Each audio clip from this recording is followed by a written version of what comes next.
longer this week than Maybe, normal. There it man, is. I'll tell you. Well, guys, listen, welcome to the Drag Driver Pete Show, episode number 85. Dude, we're creeping up on that 100 mark. This show is presented by Summit Racing. We appreciate them so much. Tonight's show, we're going to cover 666 stats and stories. Say that three times fast.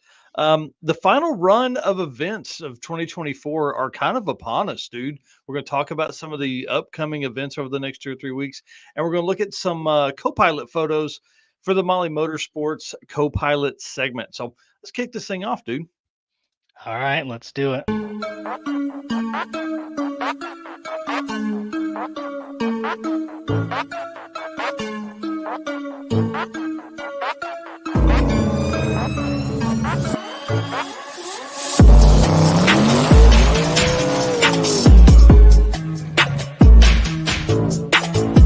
We're gonna pack things up and hit the road and try to make it the next day.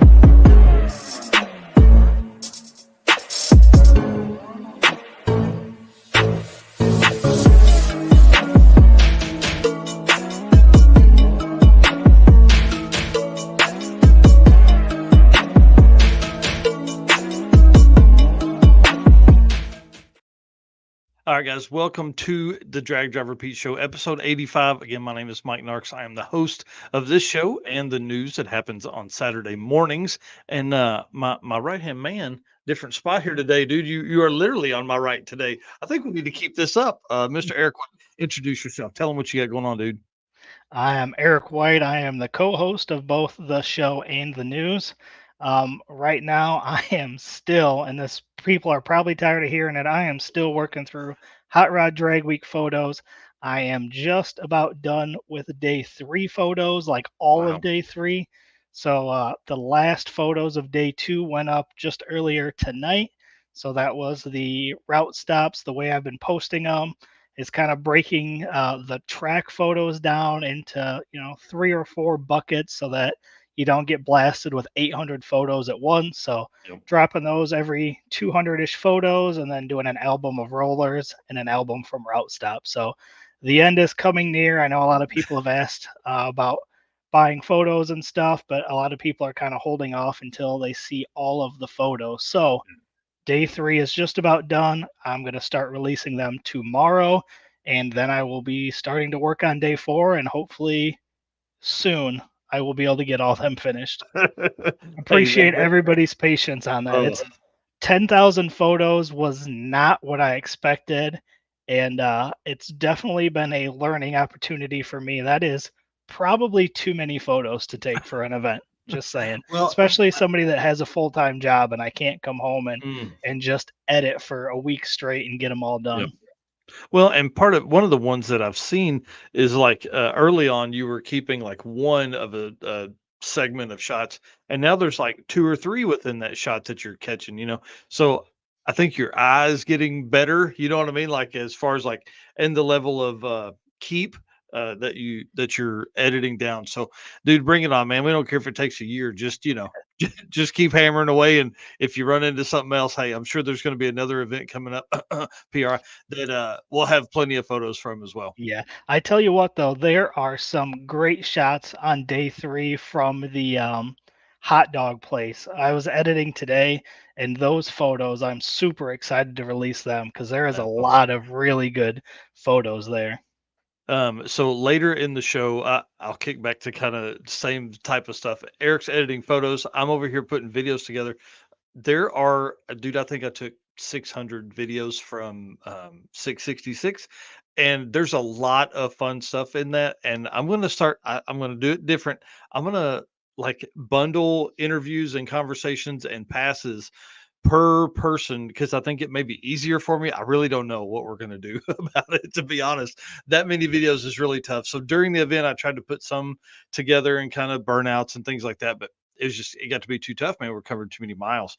So, anyways, that's coming over the next few, I would say, weeks as well. I'm not gonna hurt myself to get those done. So, anyways, well, the one thing that makes all that stuff easier is, you know what it is? It's race car friends, dude. I don't know if You you know this guys or not. up Yeah, here. like race car friends out there watching, commenting, the comment section on the photos through the roof, man. It's awesome to look at the analytics and see how many people are involved in this and making a part of the whole process, because I know that's rewarding to you on your side when people get tagged or say that's a great photo or, share it, all that kind of stuff. Like that helps kind of keep that motivation high because now that you're about 4,382 photos through, I would imagine it's getting pretty not monotonous, but man, you're like, okay, I'm ready. I'm ready to see the light at the end of the tunnel. Yeah, for sure. So we certainly appreciate that, and we appreciate all of our race car friends that are out there that are just sending good vibes, man. Just sending the good stuff that's out there. The wiggly fingers. All right, and thank you so much to our sponsors, Summit Racing. I can't wait to hang out with those guys again. We had a good time on Drag Week with those guys. Mahle Motorsports, Driven Racing Oil, who I just got to hang out with all week. Car Chains 3D, WAF Racing, Performer Built Transmissions, J Wire Solutions, Howard's Cam, Sweet Patina, Power Tube TV, and Racing Junk Classifieds. And we have something fun coming up at PRI with Racing Junk that I haven't even told Eric about, but we're going to do something fun with them one morning. And PRI is going to be a lot of fun. I'm telling you right Yes, now. it is. It's going to It be a always, yeah, it's always fun, and it's, I say it every year, but it's probably one of my favorite events, especially when, we're not at an actual drag and drive. It's December, like getting to hang out with everybody. It's fun, but man, is it busy. Well, and one thing that Ellen Eschenbacher said when I was at Midwest Drag Race Series last week, she said PRI is so much fun because you don't have like it's the biggest race of the year without racing. So you get to Right. like hang out and spend time with your friends and kind of do all of that fun stuff. So we're gonna do it. Yeah. Jack Brooks here saying he got his photos from me, which is awesome. Love them. Thanks. Although y'all need a second shift road driving photo crew. I never drive in the daylight. Yeah, for Yeah, sure. that's for sure. Yeah, I don't know how the rollers come out at night. We haven't tried that yet many times, so we need to No. work on that maybe. Maybe Jack Brooks will be our guinea pig at sick week. There we go. Yeah, Pat Cook saying he can't wait for PRI. I agree. Well, man, let's get on with the show here. We are going to do a little shorter show tonight. We're going to be right at an hour for tonight, just because Eric and I are both just wiped out. I haven't recovered from 9 days on the road yet, so let's talk about Summit Racing. Summit Racing's speed legacy began in 1968 as a one-man startup and is now the world's speed shop. With 4 facilities and 200 plus catalog editions, they fuel your passion, they save you money, they deliver fast, and offer top-notch customer service for more than 1,500 brands. Make sure to download the Summit Racing mobile app for easy access to speed parts. Find them on Facebook, YouTube, TikTok, and Instagram. You can also find them on the On All Cylinders podcast, and they're in like season 8 or something crazy right now. And they just have been releasing podcasts the last couple of days. So I've been enjoying those as well. From humble origins to the social media lane, Summit Racing stands by your need for speed. Find everything you need for your daily or hot rod at summitracing.com. Yes, sir. Yes, sir. All right. They posted up a super cool post yesterday. Says, what's the longest you've owned a car? Rick M here, the photo in this says proudly owned this beauty for 47 years. 47 years. So man, I got to thinking, like, dang, how long have I had the old truck? Um, I've had it realistically since I was 14. It was mine when I turned 16. Well, that's 27 years ago that I turned Wow. 16. So when people start talking about they've had their car 20 years, they've had them, 30 years, I'm like, man, you start kind of doing the math and realizing how old I am. So, that's a hard one. That's a really tough one. So let's talk about you, sir. How long have you had your project cars? Or Uh, cars? I mean, you may have something that you daily drive longer than that. yeah, no, I haven't. I don't keep anything typically long enough. But the first car I bought myself when I was in high school was a Honda Civic. I had that for a long time. It's probably about equal to what I've had the 240 for now, which is it was 13 years in August when I bought that. So it's came a long way in 13 years. It was definitely not LS swapped then, so Yeah. so that one is probably right now about the longest, somewhere around 13 years, which is crazy for me. Especially I've owned 30 something vehicles Oh in my my gosh, lifetime. So dude. I think I I think I don't know if I don't know. It's probably 20 for me, maybe yeah, maybe 15. I have a list somewhere where I wrote them all down one time. It was a lot. That's awesome. That's awesome. Well, big shout out to Jamie Mackey here saying Summit saved us on 66. That's awesome to hear. And then I saw Mr. Keith Haney in here saying should be all about Midwest Drag Race Series. Well, Mr. Haney, we are going to be doing a season ending recap. Eric and I probably won't. Eric's going to be there because he's got to help me. But the season ending recap with Luke Clevenger and probably Justin Dorfler and Ellen and all those guys are going to be on because, man, there's a ton that happened in that whole series, and races come down to literally the last race of the season to get to lock up championships and lock up podium finishes within the championship and all that kind of stuff. So, this is Dragon Drive related. We're going to do a full on Midwest recap as well. There you go. Wow, Pat Cook. The only thing I've had that long is my RC51. 15 years this winter. That's awesome. Well, this guy here, you guys may recognize from the banner on the front window there. You see that? Chris Weigert has owned this Pontiac for 42 years. That's incredible. Crazy, man. Absolutely crazy. I love that story right there. And then this Dan Carlisle, I like this photo too. Again, this I pulled this right from the post. Dan Carlisle has had his Chevelle for or wait, is that a Chevelle? No, it's GTO, isn't it? Yeah. I believe so. Yeah. Yeah, for 42 years as well. I like the before and after photo or the past and present photo. That was kind of cool, I thought. Yeah, that's very cool. Yep. And Well, 42 years is a long time. oh, that's a long time. That's almost as long as I've been alive. That's longer than me. Yeah, longer than you. Well, as it cools down, guys, you got to remember, jump over to Summit Racing, grab your Drag Drive Repeat hoodie, get over there, get that picked up. I mean, you can throw this in with the parts you're already ordering, and it just slides right onto that card, and your wife never knows that you ordered her a hoodie because Yeah. that's what happens. I always order two hoodies when I order one because somebody's going to end up with mine in my house. Yeah, it's definitely hoodie season, especially around here. It's starting to get those mornings on my way to work are not very friendly, so it's you need to get them hoodies. And hey, sometimes you're going to end up in a car and have to use it as a pillow, which is what I had to do on 666 because the first night I didn't have a pillow and used a shoe and a pair of pants and all wrapped up in a hoodie, and that gave me the needed cushion to get some sleep. Nice. Yeah. Oh man, Aaron Roberts. If Keith takes the Black Mamba on the circuit and completes it, the show should be about Midwest Drag Race Series. If Keith Haney will take that Black Mamba on the street out front of Tulsa, I'll talk about it on here. Just drive that thing down the street. Those cars they're not street cars anymore. They're push to the lanes, make their pass, push back to the pits. Somebody told me one time drag racing is the only hobby that you spend as much money as humanly possible to enjoy it the least amount. Yeah. You're just always going faster. So, all right, Yeah. well, let's talk about let's talk about the circuit 2025, dude. Yeah, that's coming up soon. We've been hammering posts. Yeah, it's you've been doing a great job. All the posts that have been happening over on the circuit, a charity with horsepower, Eric has been taking care of. So I appreciate that. Being that I was out and about, man, it was tough. So I have been working on some behind the scenes stuff.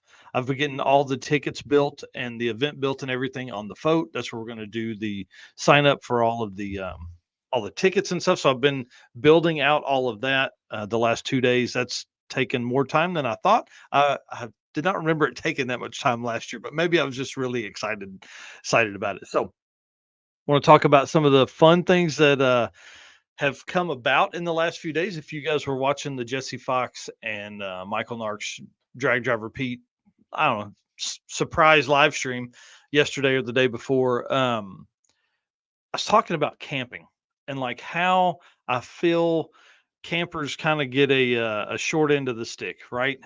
So I pulled into, I want to say Amarillo, and then I pulled into maybe it was Ozark. I can't remember, but both nights everybody was in their tents by 10 o'clock.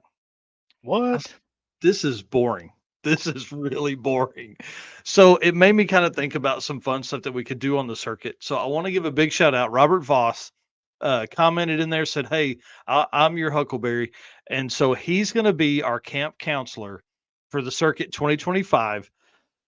This means that he's going to basically set up a fire pit.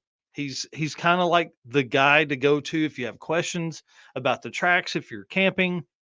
Tulsa has showers and bathrooms. You know, he can kind of show you where those are, all that kind of stuff. But at the same time, I just want those folks to kind of have the parking lot beers experience that people get at hotels and motels. Now, Eric and I are going to be staying at the hotels because we've got to get those shots. That's the key part of all of that. And then but Robert's going to be at the track. So I'm going to take care of him monetarily and supply wise. So he's going to be able to tell me, hey, we need more Dr. Peppers or we need more road sodas down here at the thing. And we're going to get those to him. So again, we're going to camp Thursday night, Friday night, Saturday night there at Tulsa and at Mocam both. And I hope this means that people will kind of hang out a little bit. We're going to buy a bunch of like camping chairs or fold out chairs in some way. Like he's not racing in the circuit, which breaks his heart. I know, but we're going to have this fun. We're going to have this as a lot more fun for the campers. Cause I feel like maybe they don't feel like they can talk to each other or something. I don't know. Nobody was talking to each other. And I was like, this blows. And I don't want it to blow, dadgummit. So I saw Jamie Mackey making the comment there about the teardrop and her sweet wagon. Yes, loved following along with that all week at 666. This is one of the coolest setups that's out there too. Just the teardrop, the way it looks, the way they have it all set up and everything, and then just to be able to camp and really the camping side of stuff for me is fun as long as there was like somebody going to be out and about kind of talking, and there really never was on 666. And I know everybody's tired, but if you pull in the parking lot and there's 20 people standing out there kind of having a beer, I mean obviously we're not condoning you drinking. If you don't drink, do whatever you want, but like it gives you a reason to go walk around and talk to folks, makes it more inviting. So I'm hoping this fire pit idea kind of does that. And Yeah. Robert Voss is the coolest dude that's out there right now. So I love him. He's awesome. Got to hang out with him and all that stuff. And Yeah. then, I like that idea. yeah, I think it's going to be a lot of fun. And, again, one more reason that the circuit's going to be the best regional event that I can put on. We're just going to do it as hard and as best as we can. The stuff we see that we can control, we're going to control it, and we're going to try and take care of everybody. So, well, let's talk about registration because it opens next weekend. Yes. Dude.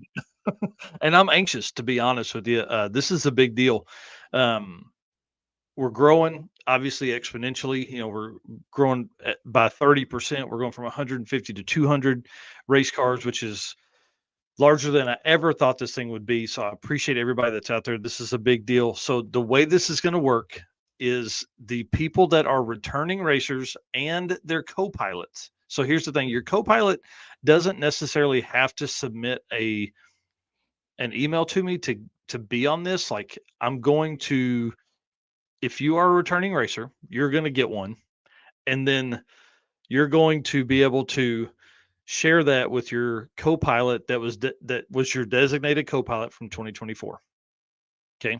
So if they don't get the email, you can give it to them, but it will be verified that they were at the event in 2024. We have all the names, we have all the sizes, all that kind of stuff.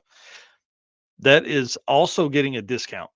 Okay. It's a $50 discount, which is a huge deal. Nobody does this that I know of. So we give discounts to returning racers because, again, like I said on the Jesse live stream the other day, and I've said in the past, Rocky Mountain Race Week has one of the best communities of people that are out there simply because it is the same folks year after year. So they know what to do. You can ask you can ask racers that have been there before what to do, and they'll typically be able to answer it for you instead of having to find me every time.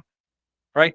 Early. So that's October 31st. That's next Friday morning, Thursday, Friday, whatever October 31st is.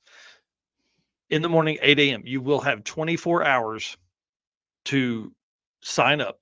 Now, this ticket will never go away to returning racers. So if you need to wait to sign up, like say maybe you just got back off of 666 and you need to kind of put some money back in your pocket for a minute before you sign back up, you can do that unless we're sold out.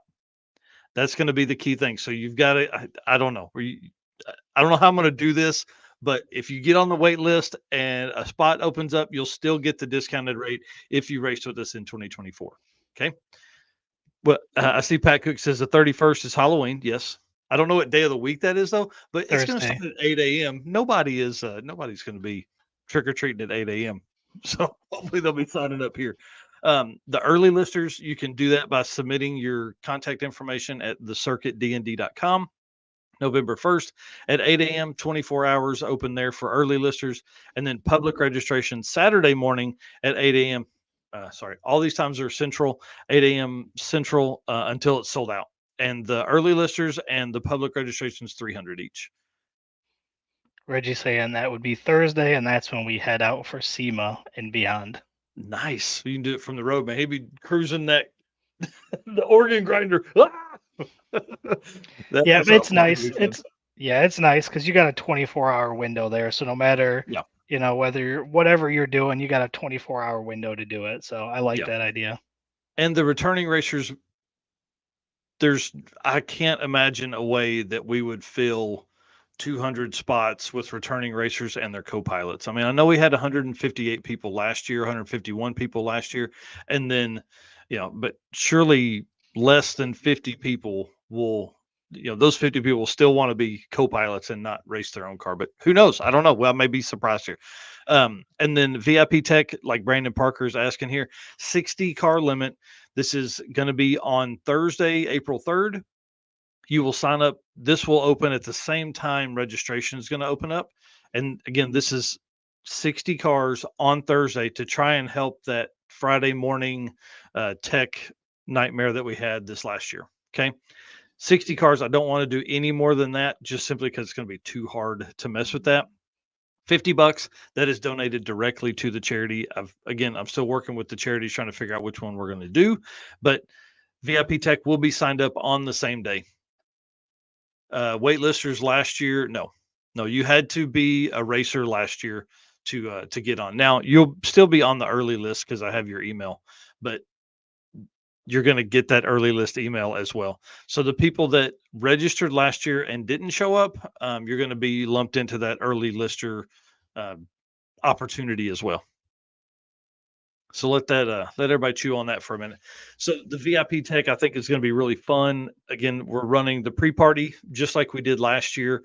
On Thursday night, we're going to find us a spot that can handle 300 or 400 people, and we're going to we're going to hang out in the parking lot. And then I figure if we do noon to 4 for VIP Tech, VIP Tech and registration, that will really help kind of knock a lot of that out, and then we can all go eat dinner and all that kind of stuff together. One thing I didn't put on the notes is Friday night. Don Cottle mentioned this to me the other day too. He said, "Why don't we do Chicken Annie's on Friday night after we get done racing? So we'll race Friday at Tulsa, drive to Joplin. So he's like, we can just do dinner at Joplin or do dinner at Chicken Annie's in Pittsburgh on Friday night. So I think that's a pretty good idea. I'm working on, is it better to do a buffet style there, or is it better to just let everybody kind of show up how they want to? So we'll see how that goes. My current thoughts are about 60 days before the event, we'll put up a poll. Hey, who wants to come? If we have 100 people say they want to come to Chicken Annie's, maybe we do a buffet style. They would purchase a ticket ahead of time right here, on the phone or on the website or something like that.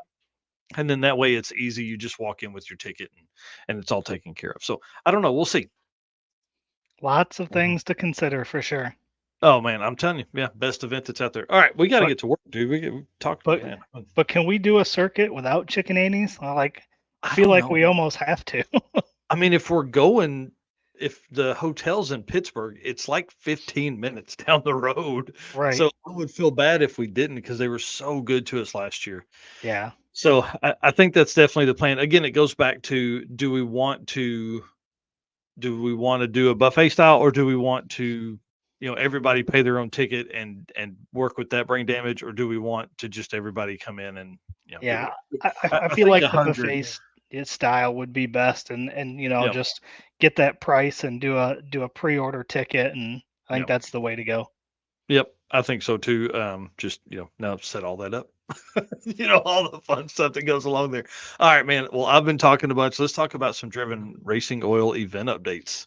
All right. Driven Racing Oil is the performance engine oil that can do it all. GP1 is the ultimate oil for any race or performance application, whether launching hard at the drag strip, enduring the extreme heat of off road and circle track, or pushing limits in a top fuel drag boat and demo derby. Winning racers choose GP1. Compatible with engines from classic hot rods to cutting edge race machines, GP1's unique surface cling and high zinc formulation ensures superior wear protection, particularly for flat tappet camshafts, while solving issues like cylinder washout with methanol and ethanol fuels. Crafted from the legendary Bradford, Pennsylvania base oil, then enhanced with state of the art additive packages, GP1 offers the best in protection and performance. And as always, you guys can check them out on Facebook and Instagram at Driven Racing Oil, or you can head over to drivenracingoil.com and pick up some oil, pick up some swag. They just dropped some new Driven Racing Oil hoodies that look pretty awesome. So head over to Driven Racing Oil for all of that. Oh yeah, that is for sure. And I want to give a big shout out to the Driven Racing Oil team. Robin and Ashley and Bill, thank you for putting up with me all last week.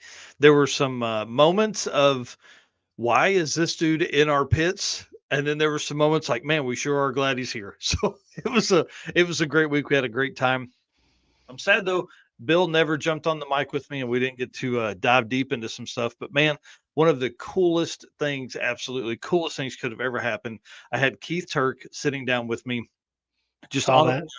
yeah, he was just kind of hanging out. I was like, man, here, jump on the mic with me. Or Bill was like, hey, get on the mic with him.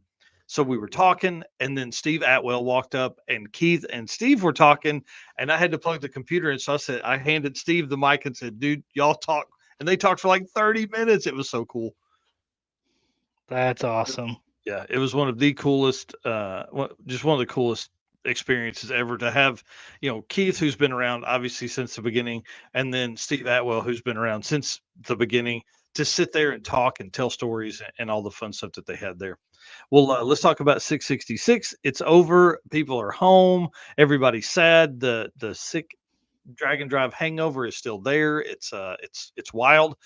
We're going to talk about a bunch of stats and stuff in the Howard's Cam segment. I got some videos we're going to play from some of the interviews and stuff I did with folks down there. But the Hard S1000 is going on right now. Dude, I feel bad we didn't talk about it last week because we weren't on because I was so busy and you were busy. And but the Hard S1000 is in its like final day. I think it ends tomorrow.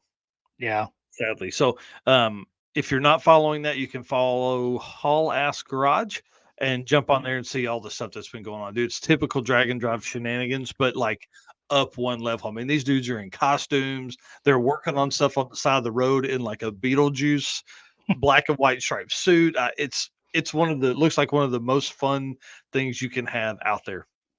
For sure. We got to do that one year. And this is obviously their second one of the season to do there in Australia. Yep. And then another event that's coming up. This is a brand new event, just got rolled out here, I don't know, a couple weeks to a month ago. This is Plates and 28s, which is hosted by Bill Hoskinson of the Old Man Garage. And this is happening at Edgewater Motorsports Park. So he says if the rules weren't enough to keep the full-blown race cars out of the street car classes, the sick day cruise certainly will. Any classes with street in the class name is required to make a 2 to 3 hour cruise from the track to downtown Cincinnati and destinations in northern Kentucky and southeastern Indiana before finally returning back to the track on Saturday afternoon.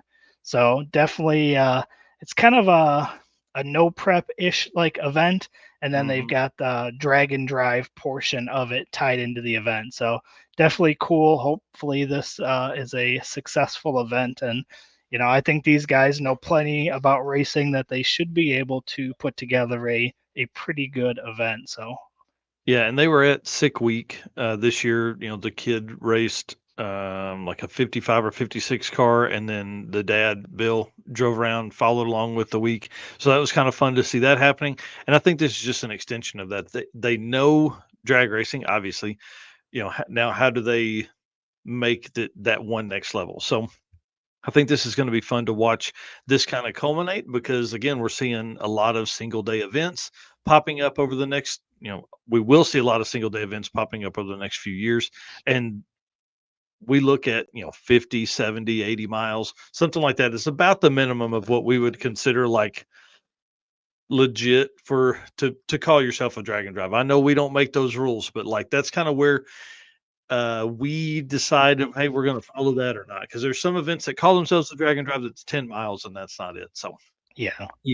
This one here is going to be cool because there's going to be some really fast cars, and I think once people in fast cars, just like Back to the Streets does, there's folks that see all of that stuff and then they go, oh man, I want to get in on some of that. I want to drive my car on the street. If that car survived, mine will survive.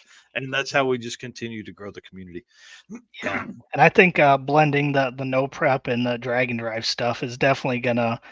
I feel like there's gonna be an uptick in that kind of combining in the next few years, because again, those are street cars too most of the time. So Yeah. so why not jump in and do the cruise and be part of the drag and drive? Enjoy that car, drive it. Yep. Yep. That's exactly right. All right. Well, let's talk about the next national event that's happening starting this weekend or next week. Starting next week. The next national event, Street Machine Drag Challenge, which we haven't talked about very much in Australia. One of their 7 events or 8 events that are happening in that country this year. It's the 10th running of this event, dude. Been going on a Wow. long time since like 2014. They're doing rods out, burnout shows. 2 of the days sounds super cool. We need a little bit of that here in the States. 950 miles, and you can kind of see the area of the country there in the photo that I did up on Google Maps today. You're welcome. Yeah. Yeah. So there will be a mix of 1/8 mile and quarter mile tracks for the drag challenge. So they are going to run an average, which helps me greatly because then I don't have to do that math, right? So they're converting the 1/8 mile to quarter mile time using a multiple of 1.555 for the 2 days of 1/8 mile racing. So if you run a 7.0, they will multiply that times 1.555 to give you your quarter mile time, which is similar to what we did this last year at the circuit, running quarter mile at Mocan and 1/8 mile at Ozark. So a lot of similarities there. Just obviously they have 5 days of racing over there compared to our 3, but then they'll do the 2 days of 1/8 mile to quarter mile conversion, which is super cool. And Yes. then Yes. yeah, so that's one of the last national events of the year. Hey, and then the same weekend that ends. Yeah, I'll let you do this one. Yep. As the Street Machine Drag Challenge is ending, we'll have the Central Georgia Battle of the Streets taking place. This is a single day event happening on November 2nd. It's got a 70-ish mile drag or 70-ish mile drive, and then heads up racing. They are adding classes, so there's the 3 pedal, which obviously is going to be your stick shift class, a Super Street, Hot Rod 2.0, and Pro Street, and a Brian Musselwhite Memorial Truck class. So definitely kind of cool there. We're going to see a lot more, like you mentioned, these single day events popping up. So I like that they're adding that 70-ish mile drive in there. So that's gonna be pretty cool. Yeah, and this one I messaged Mike. Mike Mayo's the promoter for this one. I messaged him earlier today, like, "Hey, tell me again how many miles you've got." And he said it's right around 70, 71, 73, something like that by the time they do it. They've got a route already picked out. This gonna be really cool, and I'm excited to see events like this grow because again, this is how we bring people into the community. Absolutely. And then Southeast Street and Yeet coming up November 7th through 10th. This is the last national event of the year right here. This is the last one. If you need points for your world champion title stuff, this is where you're going to get them. There's some serious 1/8 mile ETs going to be laid down. This is where the quickest 235 was ran last year. This is where the quickest 1/8 mile time was ran last year. for our Drag and Drive Awards. I mean, this is where guys are going to lay it out. One, because it's the end of the year, but then two, also because the tracks are on kill, dude. Like the prep at these places, just come on a radial. That's what it's built for. That part of the country is built for radials. So Yeah. plan on that. And then they have a new class for this year at the suggestion of Scott Montgomery. Tailgates and 28s. That's right up his alley. He wants to run some fives in his full size C10 truck on some 28-inch tires. So this ought to be pretty cool to watch it go down. This is breaking news, but I may not be going to Southeast Street and Eat. There's some other stuff going on right around then that I may need to be home for. So we'll see. I don't know. I'll know more about that when we do next week's show. Yeah, starting to get down there. It's crazy to think that we're almost at the end of the season already. Like, man, feels like we just started and here we are wrapping up almost. It hasn't let up. The event schedule has been very consistent, and September was just rough, dude. It was so hard having so many events, always talking about something. It's pretty crazy. Pretty crazy. All right, let's move on. We'll talk about some J-Wire stuff because our boys at J-Wire Solutions, they're expert car and marine wiring solutions you can trust. J-Wire Solutions can wire and plumb your hot rod, race car, drag and drive car. Plus, they offer products to make your driving experience better, like the blinker module that I still need to order. That is a must for all drag and drive cars. The module will allow your rear turn signals to continue to function while the brake pedal is applied, just like it did when it was stock and you didn't rewire it, with a new aftermarket product there. So they're always adding stuff. Jay is one of the smartest dudes we know. Obviously, we're appreciative of him coming on board and helping and a lot of these products are definitely drag and drive oriented. So this is kind of a neat deal. This is the posting on Facebook says adding electrical demands to your already stressed electrical system. Thinking this winter's upgrades include ignition 1A coils, which are smart coils, a new fuel pump, or maybe even both. Adding the high current relay module to your list of upgrades will surely take the wiring pain out of things. It's brand new on their site and it's limited availability, guys. So jump over there, jwiresolutions.com. This is a neat deal. This is a high voltage, high current relay that you can basically mount anywhere. So in your Holly, the little green wire for your fuel pump, this would wire right up to that and allow you to have 8 gauge or 6 gauge wire actually power that stuff instead of running your that 16 gauge or whatever they've got to run it with. You can actually do it with this and make it a lot better. Let it keep the full power that it needs the entire time you're making a pass or making that 1,300-mile street drive. Yeah. Yeah. So jump over there. Tons of wiring things you can pick up from J-Wire. Love those guys again. And then let's talk about shop art because this almost kind of breaks my heart a little bit, to be honest with you. Yes, that is Project Adam Ant. That is my brother's MG midget that he literally cut the side off of and hung on the wall in his shop. I gotta say, it looks pretty awesome there, though. One of the coolest things ever, dude. It's just really, when he said he was going to do this, I couldn't envision it, but man, it looks amazing to sit up there. So big shout out to Wes Evans who helped him on that as well. This is one of the coolest things that he could have done with that car. He tried to sell it for a little bit with the 4-cylinder in it. Nobody wanted the 4. So then he built the gasser out of it. We all saw that. And then now it's not getting built into anything. It's getting turned into wall art, man. Yeah, I commented on the post. I said, are we going to see Project Narcs Kart 2.0 out of the remainder of it?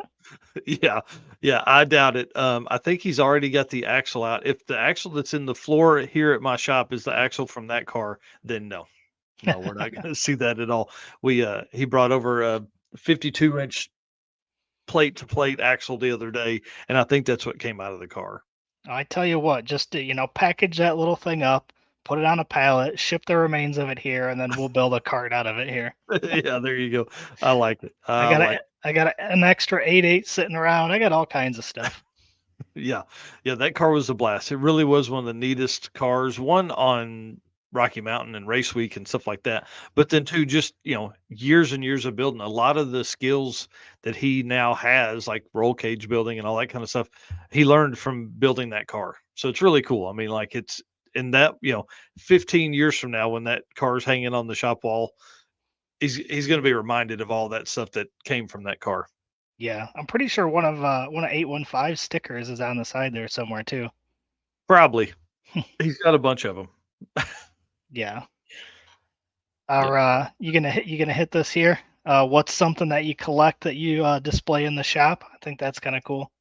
Yeah, so I have I meant to bring one in here with me too, but used to, when gas cans were metal, there was a company called Eagle that built cars and I guess gas cans for whatever reason. But I collect they have a brand of gas can called the Gasser. And so my plan is to eventually have somebody paint a Gasser on the side of one of those, of several of those. I've got like 6 or 8 of them.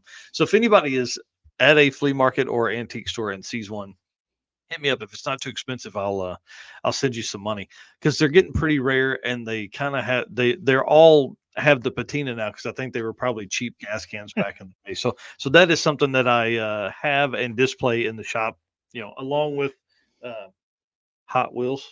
Hang on, let me pull this banner up here. What's something that you collect?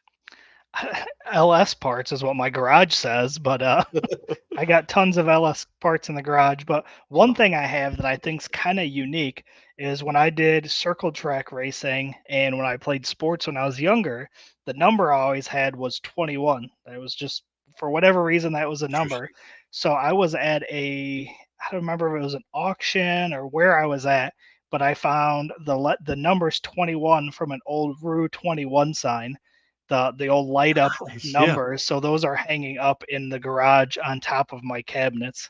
So it's That's kind awesome. of one of those unique things that you probably won't see anywhere, but it's just I saw it and I'm like, man, I gotta have that. So I bought it.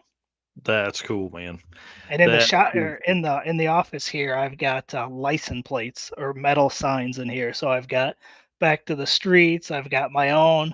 I've got Sick the Mag, the 666, Meekum auctions. So those are kind of all hanging up above me. That's awesome. And I think event tins are a really good way to do that. You know what I mean? Like that's something else that I usually buy t-shirts, but man, event tins would be really cool, because then you could hang those up, and heck, you could write on the back of that thing when it was and all that kind of stuff. Yeah, for sure. Yeah, that'd be awesome. All right. Well, let's talk about some WAF racing stuff, man. Yeah. So, WAF Racing is a collective of engineers, racers, and hot rod enthusiasts who have come together in one place to create, with passions for racing, hot rodding cars and bikes, both classic and new. You just never know what they might be working on. Creating custom parts, tools, and electrical gadgets is just what they like to do. You never know what this, yeah, electric group might have up their sleeves. Check them out at waf-racing.com, and then check out their social media. They were on 666 as well, weren't they? Oh yeah, man. I caught up with Chris and Lily most days on 666, and that's one of the first videos I'm working on. What's kind of cool is he's ET limited to 735, and so that was their goal every day, like to try and get there. So him and Rovic, Mike Turner, Rich Guido, they all kind of cruise together throughout the week, which is really neat. That give me an easy update from everybody. Mike is another YouTuber, so he was out kind of getting content and telling stories. He was always open to tell me what's going on with their stories. But Chris finished the week with a 760 average, best pass of a 741, which he did on day 1 or day 2 of racing at Mocan. And then the slowest of the week was a 793 at Amarillo, which is pretty crazy, because that's where I caught up with him last. And just wait till you see his video about how many time slips he has in his hand. It was a bunch. I messaged him earlier. How many miles did y'all put on the cars? 2,600 miles, dude. Wow. Pretty awesome. They drove the cars from Nashville to Springfield to start the event, and then drove all the way down Route 66 with 666, and then kind of made their way back through Texas on their way home. Pretty wild, man. It Yeah. was pretty wild. And then let's hear this video of him tell on from day 5 here. Ron Bailey, Chris, what are you doing? Well, we're trying to figure out how to run our times in the air here in Amarillo, and we've tried a few times and a few things, and then the carburetor kind of started acting up on us a little bit, and I feel like I probably just need to accept what I got since we do have a lot of driving coming up, and that's just how it goes. Yeah, right. Well, I saw you walk up. I see you using your WAF Racing products here. You got a whole bag full of this cool stuff. Oh yeah, it makes it nice in the pit line. Yeah. You don't pop in and do some stuff, but there's one more. I think we'll call 10 runs enough. I think I've done more than Raj so far, but he's going around. So. Jeez. Well, sir, good luck on the rest of your trip. Thanks, man. Dude, what a blast. Those guys had a lot of fun. And if you can do more runs than Raj, you know you're doing something right. Oh, can I hear you? Yeah, I muted myself. Okay, I'm like, wait, what? That's pretty wild for sure. Yeah, 10 runs in a day. And so that obviously leads into how many passes did you make during the week? He said more than 50. Holy cow. Yeah, plus 1,300 miles worth of driving during the trip itself. And then, another 1,300 in getting to and from the event. So, man, Yeah. intense, dude. That's pretty wild. Yeah. Yeah, it was pretty cool. So, big shout out to WAF Racing. Love those guys. They were always, they had Rovic there. They were working through carburetors and getting everybody dialed in throughout the week. It was really neat to see all that stuff go down. Very cool. And then right. I meant to put this up here. That was the car he drove all week. I meant Yeah. to have it up as well. Yeah, super neat. Yeah, pretty slick. Yeah. All right. Well, I'll jump into this and then we can talk about some Mahle Motorsports stuff. So, attention high performance enthusiasts and racers, meet the Mahle Motorsports Power Pack Kit, your ultimate solution for power packed performance. The Power Pack pistons are made from either 4032 aluminum alloy to allow for tighter cylinder to wall clearances and improved temperature stability, or the 2618 alloy to allow for increased detonation resistance. What sets Mahle apart? Its forged pistons, Grafal coating, and phosphate treatment for peak performance and durability. Elevate your ride with Mahle Motorsports, where performance meets precision. Visit MahleMotorsports.com for more details. And for our podcast listeners, Mahle is spelled Mahle. Yes. Well, let's talk about copilots, dude. Yeah. So copilots are kind of your ride or die, or it could be a complete stranger. So you get one side or the other, but these folks are what keep you going when things get tough. So what we did is we went through and grabbed some photos from different events of people with their copilots. So again, Mahle Motorsports, we've got the copilot spotlight. So we've had Hot Rod Drag Week, we've had 666. We need people to jump over there on the website and fill out that form and tell us some stories about your co-pilot. How'd they save the day? How'd they ruin the day? Give us a funny story. Send us some pictures. So again, that is on the website, Drag Drive Repeat, and then under the Mahle Motorsports Co-Pilot Spotlight. Yep, I'm dropping the link into the chat right now. Yep. So here's dragrepeat.com/copilot spotlight, if anybody's, for the folks that are listening. Yep.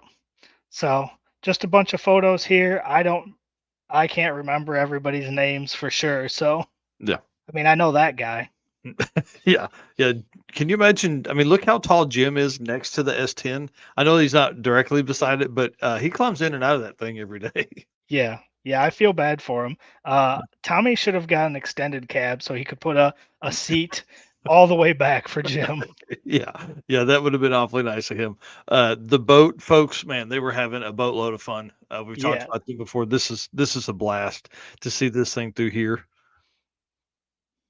And then the gasser, dude, the thumbs up. I love when I can capture those moments when I'm getting a wave or a thumbs up, like when I go to edit, because a lot of times I don't catch that when I'm taking the photo because I'm so busy getting the photo. So when I catch these, when I'm editing them, they put a smile on my face for sure. Yeah. Well, and it ought to, man. I'll let you drive through the photos there a little bit. You took most of these. This shot here, man, this is probably one of my favorite shots you took during drag week. Yeah, Uh, this is I kind of call these my sniper photos. I'm not up close, so a lot of times you don't know I'm taking a photo, which are some of my favorite because it's real, it's in the moment. You don't, you're yeah. not posing. I'm somewhere with my zoom lens, sniping out some photos. Yep, this one here, and of course, being Steve Eden and Pete Holmes, man, those dudes are rock stars in my eyes. I mean, to have done so many and done it in the same car and done it with the same driver and co-pilot for so long, I think this made their 18th drag and drive or 19th drag and drive event to do together in that car. Like Yeah. that's I- the other side of it. Like just super cool stuff, man. yeah, does anybody have more than that? I can't imagine they do. With the same person, no, but there's some folks that have more event numbers than they do, but yeah, not with the same co-pilot, not in the same car, all that kind of stuff. Yeah. Then you've got the Cryer family here in the Divco milk truck. I'm pretty sure if you zoom in, the co-pilot there is napping. That's my jam. You can ask Danny Fatka if he's still watching. I will go to sleep in a heartbeat. Well, you've seen me asleep in the back seat of the car before. Yeah, I got pictures during this trip. Yeah. The dudes in the IROC. I think this was a father son, if I remember right. Yep. Yeah, we met them on day 0 in the tech line. Yep. Tons of drag week stickers along the back window and along the trailer. This picture cracked me up. I don't know if you could see the face the Yeah. co-pilot's making over there, but this is a super cool car. I loved getting Yeah. photos of that. Again, just some Uh, more cruising yes. down the road with your co-pilot, man. And these are the moments here. I don't know that they get much better than that. Yeah, I agree. I think co-pilots make a huge difference in your experience, either good or bad. The comment about the complete stranger, that was one from 666. There was a guy that was like, "Hey, can I ride along with somebody?" And through the power of the drag and drive community, he ended up with Jason Reich, who is in the quickest Chevrolet of 666 in that Turbo LS Colorado. It was pretty cool. Nice. So I believe that is all of the photos that we had for the co-pilot spotlight again this week. So again, like we mentioned, the links in the chat. Jump over there on the website. Tell us some stories. Again, we like to spotlight your co-pilots. They can make or break events right alongside with you. Yep. And I'll tell you, I've got another quick video here. This is of Dan Nissen. I caught him at Tulsa. I haven't touched up any of the audio on this. I'm going to touch up some of the audio on these after this. But these guys, him and Jeff Oppenheim, Jeff drove from Pennsylvania, Jeff and Dan drove from Pennsylvania to Chicago Yep. in the 40 Chevrolet, and then drove from Chicago to Springfield to start their trip. So really And then neat they deal. So and then they finished all the way to Santa Monica, didn't they? I think so. I I believe haven't they really did. followed much after that, but yeah, those guys they're animals, man. They just absolutely crazy So to if you see think this. about that, you're all the way in Santa Monica now, and you got to get back to Pittsburgh still. Yeah, I mean, you might as well go ahead and go to the Portofino and drive all the way back to Red Ball Garage and just do you a cannonball in a Gasser 40 Chevrolet. That has anyone done that? What's the record on that in a Gasser for Right. the cannonball backwards? So I'm gonna play this video real quick and then we'll move on. Okay. My name's Dan Nissen. I'm from Havre, Montana. Little town way north of Montana, 35 miles south of the Canadian border. I'm co-pilot this week for Jeff Oppenheim in his 1940 Pontiac Coupe that he has finished building into a gasser. Laid in a ravine south of my house for about 50 years when a friend of mine found it, and I guess the rest is history. We left Pittsburgh, Pennsylvania, in this car, drove to Chicago, and started Route 66. And to be in this car, driving through downtown Chicago with all the people, the pedestrians, the bicycles, driving through those buildings where you can't see the top of the roof, out the roof of the car and see the tops of the buildings was a little bit surreal. Driving in a car like this where everything there was fast-paced hustle bustle, and here we are in a buggy suspended car from the 1940s. We were definitely out of place. We stuck out like a sore thumb, but it was a lot of fun, and all the stops on this trip that we're making, it's almost surreal to be doing it in a car like this, just because it fits the Route 66 theme so well. A couple of idiots out in an old hot rod having fun, seeing the scenery, and I don't know, it's hard to translate it so people understand, but you just got to get out there and do it yourself, have some fun. I'm telling you, man, those guys had a blast. Yeah. They literally had the trip of a lifetime. Yeah, and Aaron here saying I think Jeff got rear-ended on the trip too, right? Yep, sadly. I mean, dude, and what really sucks is like hit regular cars, you jerks. Don't hit cool cars. You know what I mean? Like, dang, it sucks to have a car that's 80 years old get hit by some normal pedestrian car. You know what I mean? Like, Right. so, but it didn't damage it enough to where they couldn't compete and have fun and still do their drive and all that kind of stuff. They were looking for, I think, fenders and a trunk lid on their travels. They kept going, and those guys, man, they were helping so many people along the way. It was really fun. I come up, one of the videos I'll put out later is I pull up to them and they're helping Jeff with the purple colored El Camino with the 8-speed automatic in it, and hit one of the low spots on one of the bridges and took out the oil pan. And there was like 6 cars pull up and we're helping him get all that back together. So that's where the oil pan rescue kit came in. To my mind was about that. So we're gonna debut that here pretty soon too. Yeah. Figure out what size aluminum to send with it and how much JB Weld. Right. All right. Well, it is that time again. We need to thank all of you guys that have been watching tonight. Again, man, we haven't been on in 2 weeks was our last show. So appreciate everybody jumping on here. I mean, you guys keep us going, like we said. Man, you've been 600 videos. I have 10,000 photos. Your comments, your likes, your shares, that's what keeps us motivated.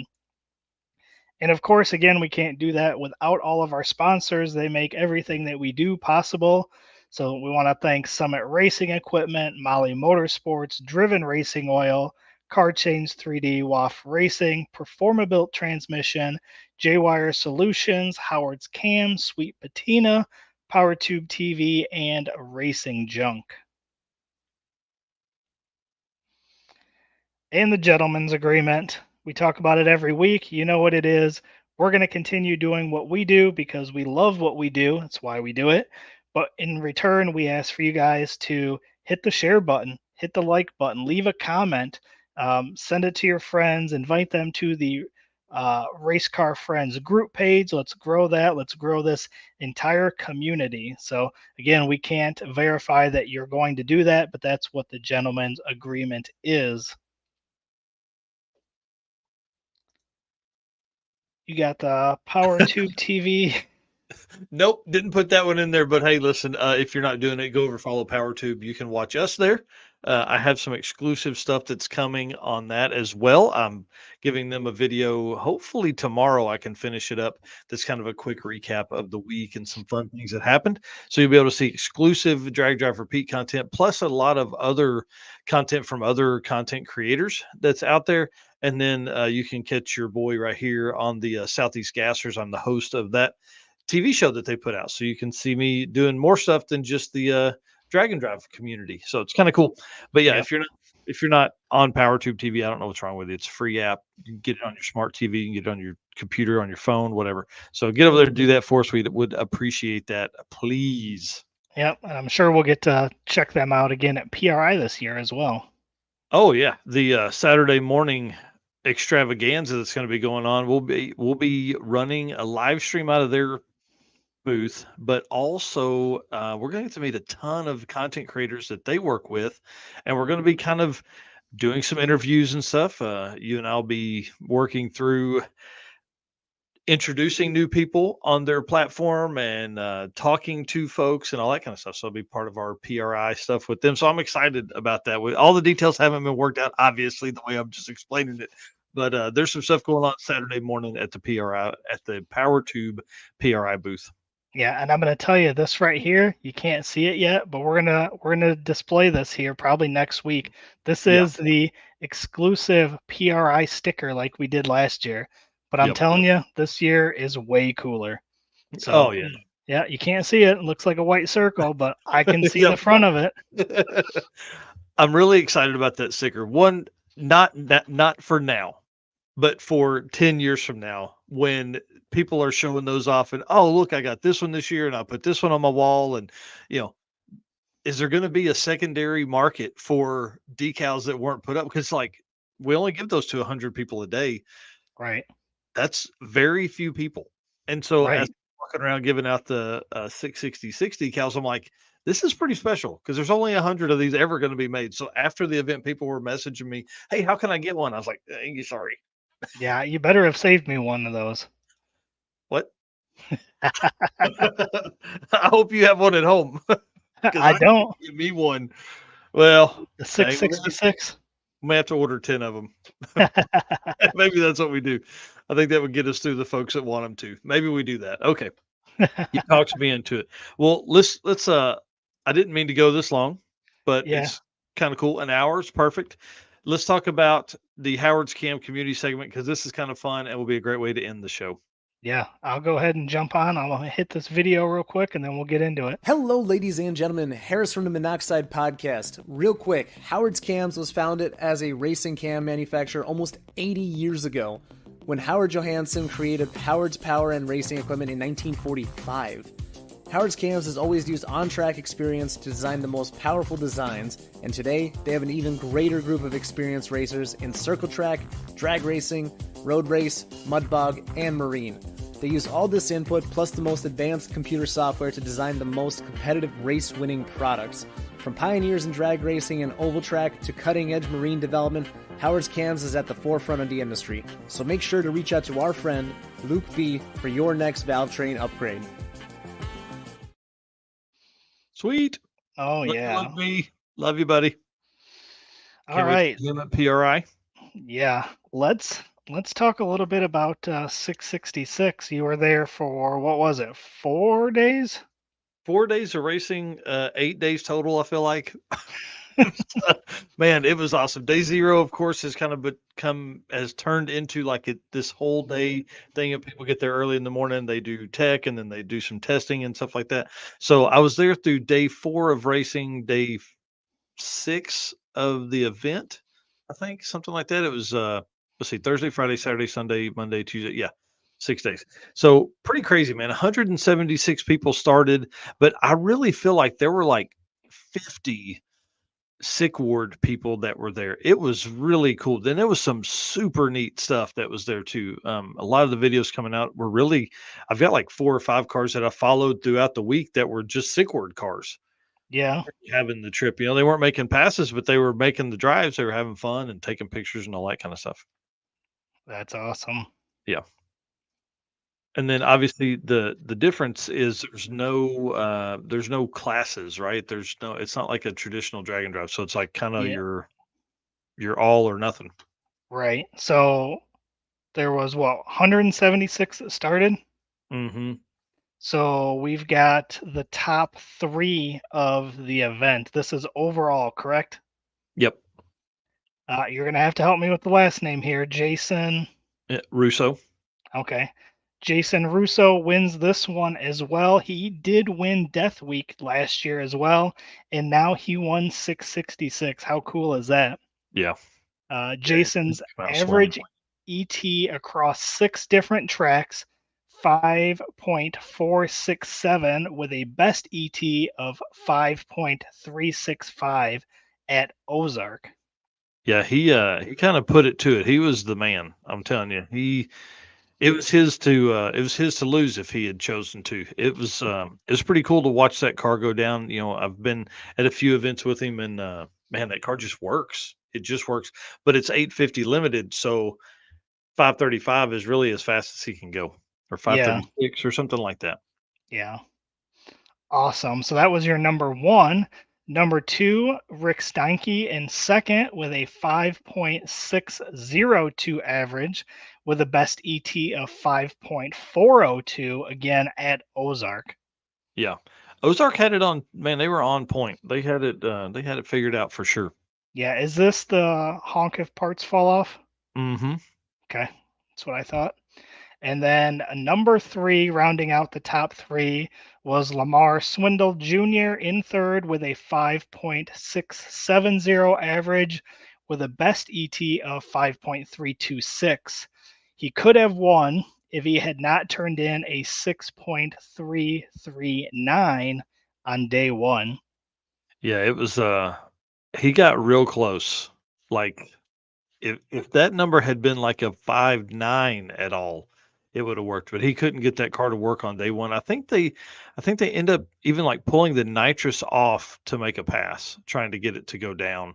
And so it did 6.339. That ain't enough to win it, man. That ain't enough Yeah, to win it. yep, pretty wild. Yeah, quickest pass 5:32. I mean, he had it figured out for dang sure. Was that the quickest pass of the event, do you know then? Yeah, Okay, yeah, very, very cool. yeah. There was a lot of cars that, I mean, a lot of meat and potatoes cars, I would say. Anything from 7 to high 7s to 11-second eighth mile stuff. I mean, like I think people were really just enjoying the trip. To be honest with you, I think they were Yeah. just having fun. One thing that I think is going to be fun is this next bit here. You ready? Yeah, so we just covered the top 3, so why Yeah. don't you give us the bottom 3? My man Cameron Thorpe, who drives an 11.0, a 10-second Volvo wagon, LSA, LS swapped V8, awesome car, runs the 11.0 index, has won 11.0 index a lot at Rocky Mountain Race Week, shows up in this with like a Yeah. 2-rotor NA setup. Man, this car top 3 for me for the entire trip. It sounded rowdy, but was not at all. He is the third from the bottom that finished. Now, there was a lot of guys that didn't finish. Third from the bottom. It's a Mazda RX-4 wagon with a naturally aspirated rotary, 12.042 average. That is wild. Dude, that is so slow. So slow. Um, Again, a lot of fun. And to see him driving it made it even cooler because like his car runs 11s in the quarter mile and this car runs 12s in the eighth. Yeah. Yeah. Yeah, pretty wild for sure. Yeah. Next to the bottom is Brad Brody in the 55 Chrysler 300. This car, I'm telling you, again, top 3 of my favorites because it just looked so cool. It really looked the part as they were cruising across the, anytime I would see them, people's in regular cars, they couldn't believe what they were looking at. It was like, like an old race car that was out and about. So 12.043 for them for their average. And uh, Imagine, like, obviously I wasn't there, but imagine like the shots you can get of that car on oh, Route 66. Like, dude, man, that's so cool. mm, it had to be one of the most photographed cars out there. It had to be. And then you can see Alex Brody's car behind it there, a super patinaed Mopar of some kind, Charger, Challenger. I don't know those cars, probably Challenger. Um, it was same way. People just taking pictures all the time. I mean, it really was one of the coolest things. And this is obviously at Gearhead Curios. Big shout out to Aaron and the team over there. They had that store looking amazing. And it was very easy to pull in and get your photos and all that kind of stuff. And then this I is don't I don't think anybody would guess this one. yeah, no, not at all. But I want to give one quick note while we're talking about Gearhead Curios. You see the giant in the back? Yep. That's going to be on the T-shirt for the circuit 2025. So Oh boy. Oh thought I boy. would drop that hint, kind of hidden in here in the middle. I like Super that. cool place. Yep. And then nobody even knows whose car this is and it's going to blow their mind. This is a Camaro driver that has probably never been on this end of any list that he's ever been a part of, but the slowest car to finish the week of 666 is Mr. Tom McGilton That is wild. in a 72 Camaro. I don't know how. I saw Tom a few times, but I thought he was riding with somebody or something. I would have in 1 second went over and talked to him if I had seen him driving this car. Dude, 14.249 average in In the the 8th. Yes. like what? That dude hadn't Yeah. run 14s in the quarter in years. Yeah. And again, I think it goes back to this event was a laid back fun event. Oh yeah. This car fits Route 66. Yeah. The white Camaro, very fast car, but it Yeah. doesn't really fit the theme of Route 66. So again, Yeah. I love that people brought out their old cars, they drove, they had fun, they competed and completed, you know. Yep. It's super cool. Yeah. It was one of my I was like, wait, what happened? Whose name is that? Surely that's not the Tom McGilton. Yep, sure enough. Yeah. So pretty cool to be he was the slowest car to finish 666. Pretty wild. Yeah, Pretty Aaron wild. Roberts here saying Tom's 72 Camaro is beautiful. It was really a super cool car. It looked great. I'm sad I didn't focus more on it and the story behind it because my plan now, I'm going to message Audrey and see, what's the deal? How long has he owned it? What's the story? What's the power plant? I mean, is it a V6 car? Like, dude, 14's in the 8th. That's slow as hell, man. So Yeah. it's gonna be kind of fun. That's gonna be interesting to learn. And it looks like it's on hard tire. Oh yeah, So yeah. You don't need a slick on that thing. It will probably wouldn't spin those. right. Yep. Well, let's talk about some fun stuff here. I'm gonna pull this down, and I've got a few videos to put up. One thing that is obviously kind of the biggest deal is, Rich Guido being the man that he is. He's not scared to tear apart a manual transmission in the pits. So in this video, I caught up with him, and he's kind of he's telling us what's happening to his transmission that he's rebuilding at Amarillo.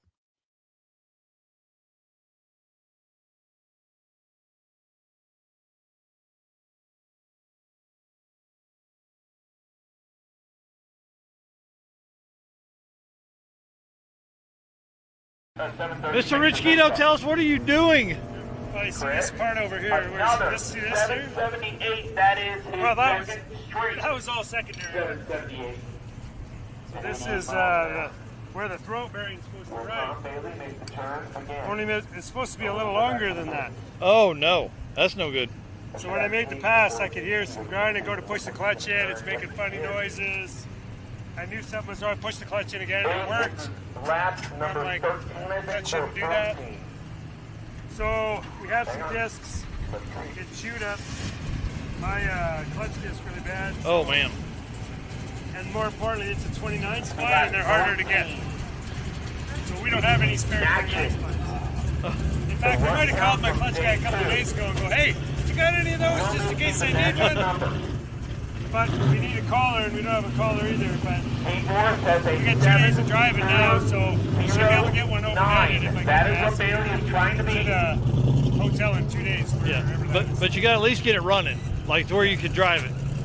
Wow. So my brother's grabbing a pilot bearing Mexico somewhere. built Ram Charger with the Earth Input Racing shaft on that one, so I can use that disc. So I can get. Camaro again right So I side. can Just move get again. driving, yeah. Wow. Well, good luck, sir. All right, thank you. Dude, I'm telling you, that guy's not scared to tear something apart in the pits. Not at all. Not at all. I'd have been terrified. Yeah, and so big shout out to Kevin Lowry, who actually let him borrow input shaft or whatever. I don't know. He had some part that had splines on it that he was letting Rich borrow from his T56 setup that he had spare parts with him as well. So super cool there. Well, let's talk about the last few things here. Robert Voss, again, we talked about him earlier. He's going to be our camp counselor for the circuit 2025. The dude likes to party. Let's just say he likes to high mile-an-hour wheel speed burnouts and folks hanging out the window. So let's see this burnout at Deechworks as one of the route stops of 666.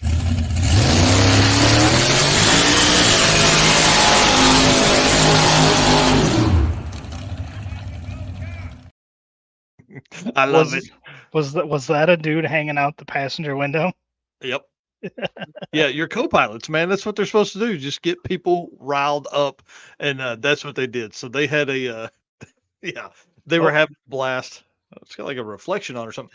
They that's were a green. That's a green cannon. I oh have a green screen, so yeah, we'll go with that one. Get that there man you a go. garage beer. Right. They were having a blast, and that was after having been up all night rebuilding the power glide in the Mocan parking lot or in some other dude's garage, and had no knowledge of rebuilding a transmission, but did it. Okay. So then right after that, they broke all kinds of valve train stuff and were on the side of the road for another 18 hours, trying or 14 hours trying to get it fixed. Like it was a pretty intense trip for them, but hey, they still let it hang out. And one more burnout for you guys tonight. This is Josh Reich in the Colorado. This is your I think he's the fourth fastest of 666, and we talked about strangers co-pilot earlier. This is the gentleman that let somebody that he didn't know ride as co-pilot with him and laid out a big burnout like this one.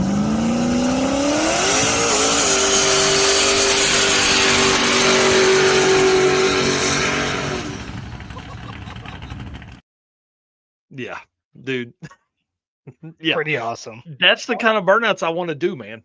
That's what I want out of the old truck. So, guys, man, I don't know. That's my jam right there. Street burnouts in the front of Detroit. That was a blast. They were a great host, man. We had a great time hanging out with them there and all the fun stuff. Heck So, yeah. does that wrap up our show? I think that wraps up the show for tonight. Well, awesome. Well, if you'll send us out, man, we'll kick this thing off and we'll see you guys Saturday. Yeah, let's do it. Again, we say it all the time, but you guys truly keep us going. When Mike's editing 600 videos, I'm editing 10,000 pictures. I just saw, and I want to give a shout out to Grabiak, just commented on one of the photos I dropped before the show, saying that might be the coolest picture that he's seen. Again, that's the kind of stuff that keeps me going and wants me to take more pictures and edit more pictures because your guys' feedback, your positive comments really keeps me going, and that's what keeps us going. So again, thank you all of our race car friends. And again, we wouldn't be able to attend these events and do all of this stuff if it wasn't for our sponsors. So again, thank you Summit Racing Equipment, Mahle Motorsports, Driven Racing Oil, Car Chains 3D, WAF Racing, Performabuilt Transmission, J-Wire Solutions, Howard's Cam, Sweet Patina, Power Tube TV, and Racing Junk. Guys, again, Saturday morning news show. We will see you guys on the next episode. Yep. See you guys.